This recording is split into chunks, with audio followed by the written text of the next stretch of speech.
Most people think the goal of healing is to become more understanding, more patient, more forgiving, more available. Carl Jung thought differently. He believed the goal of psychological growth wasn't to become more open to everyone. It was to become more honest with yourself. And those two things are not the same. There is a kind of person the world quietly depends on. They show up, they listen, they hold space for chaos that was never theirs to carry. They are the ones who notice when someone's tone shifts and immediately wonder what they did wrong.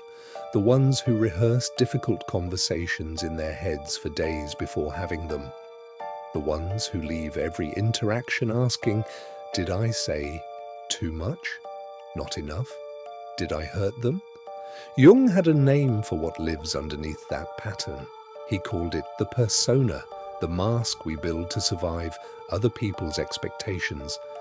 And the tragedy isn't that we wear it. The tragedy is that we forget we put it on. At some point, something breaks. Not loudly, not dramatically. It happens quietly, the way a tide goes out.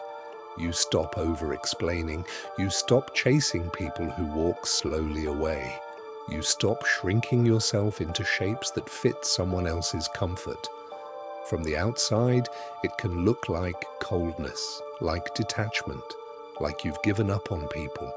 But Jung would recognize it for what it actually is: individuation. The process of becoming, for the first time, fully yourself. Jung taught that the unconscious doesn't speak in words, it speaks in repetition. In the same argument you keep having with different people, in the same exhaustion that follows you into every room, in the same strange loyalty you feel to those who have never earned it. The patterns aren't accidents, they are invitations. The question is whether you're willing to look at what they're pointing to. Here is what no one tells you about becoming psychologically awake. It costs you something. It costs you the relationships that were built on your willingness to be less than you are. It costs you the role you played, the rescuer, the peacemaker, the one who could always be counted on to absorb the damage. It costs you a version of yourself that honestly was exhausted. And what you gain is the unsettling, clarifying, permanent experience of knowing exactly where you end and someone else begins. That is what Jung called the integrated self. Not a self that feels nothing, a self that feels everything and is no longer controlled by it. The manipulator loses power not because you've become cruel. They lose power because you've become clear.